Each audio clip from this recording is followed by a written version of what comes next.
The South African Policing Union is calling for a commission of inquiry into the SAPS Crime Intelligence unit.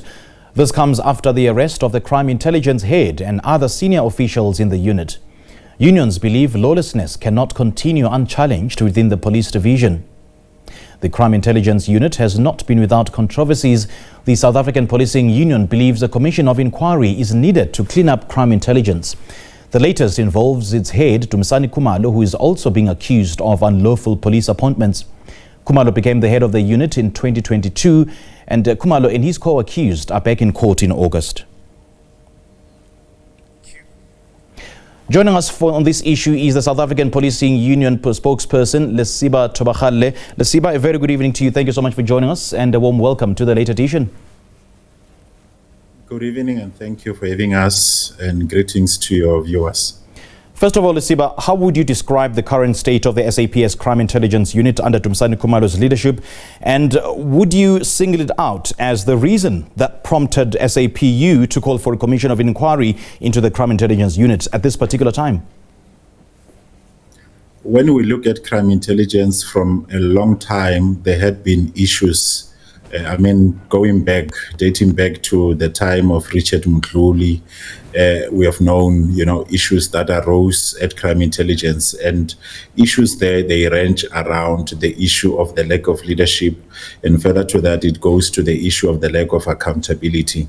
So that on its own, it is making the division itself to be having quite a lot of issues, more especially when we looked at reports that spoke to the issues of the procurement of grabbers at that time, the issues of the slush fund, issues around that. So all of those issues, when they are combined together, that is what gives us a view as SAPU that it is about time that we get a commission of inquiry that will look into the crime intelligence division, which is within the South African Police Service, so that everything and anything that has to do with what CIG or crime intelligence is concerned about, it could be scrutinized. We are calling for a panel of experts, people who really have, quite expertise in terms of policing, to really look into it so that a crime intelligence division could be cleansed. And when we look at the arrests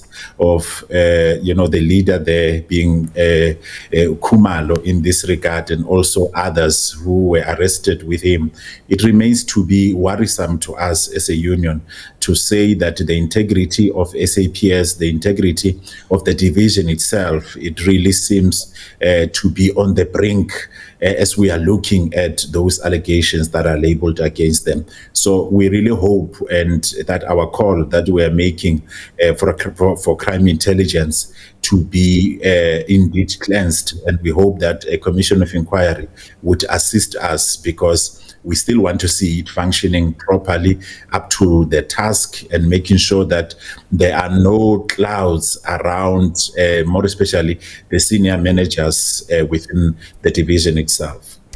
You're quite vociferous in saying that, as SAPU, you want to see the Crime Intelligence Unit being cleansed. And having said that, how long then have you been concerned about the issues within the Crime Intelligence, and what previous attempts have you made to address them internally or through the SAPS leadership? It has been over the years. I think it is not the first time we are mentioning issues that really revolve around crime intelligence. Remember, for some time, there was no division commissioner at crime intelligence after when General Jacobs was moved from crime intelligence. For some time, there was no indeed permanent leadership to say this is the person who is indeed appointed to be the divisional commissioner. And that on its own, imagine such a very important division that really plays a critical role when it comes to proactive and reactive policing, that plays a critical role in making sure when it comes to the interceptions along our borders and elsewhere within the country. Mm-hmm. So that on its own, it really worried us. We've been raising those issues to say there was an imminent need to really have a permanent leadership, because after that time, what we have seen, there were people who were acting, and when someone is acting, it really becomes problematic, because because they are not able to really implement their own strategies. So it is indeed our view as SAPU at that time when we raised it to say there was a need to have a permanent leadership. But when that time came where permanent leadership got to be appointed, as it was in this regard, now there's these allegations. And we must point it out that we are not saying those who got arrested, they are guilty. We really subscribe to the view or to a principle that everyone is innocent up until proven guilty. Okay. But that on its own, having the leaders being arrested on such allegations, it is really worrying, because that cloud around the SAPS, it should not be found at all. Okay. And, the Crime Intelligence Unit plays a very critical role in national security and combating organized crime. So in practical terms, Lesiba, what risks does this instability pose for, crime prevention and public safety in South Africa? Yeah, definitely. Remember, the first pillar of policing, it is clearly about proactive policing, to make sure that the police are way ahead of criminals in terms of knowing what is going to happen and being able to intercept any form of criminal activities. Okay. Then if your crime intelligence is really not up to the T, more especially starting from the issue of leadership, if there's kind of like instability, like we are seeing with these allegations that are there, that on its own, it really somehow defeats the purpose. And we've seen, we've raised concerns to say, is crime intelligence being used for any political interests? When we looked at the issues of the grabbers at that time and, the issues of the slush fund. So that's why our view is that crime intelligence should, the Commission of Inquiry will assist Crime Intelligence Division in SAPS to go to its former glory. That is what we want to see,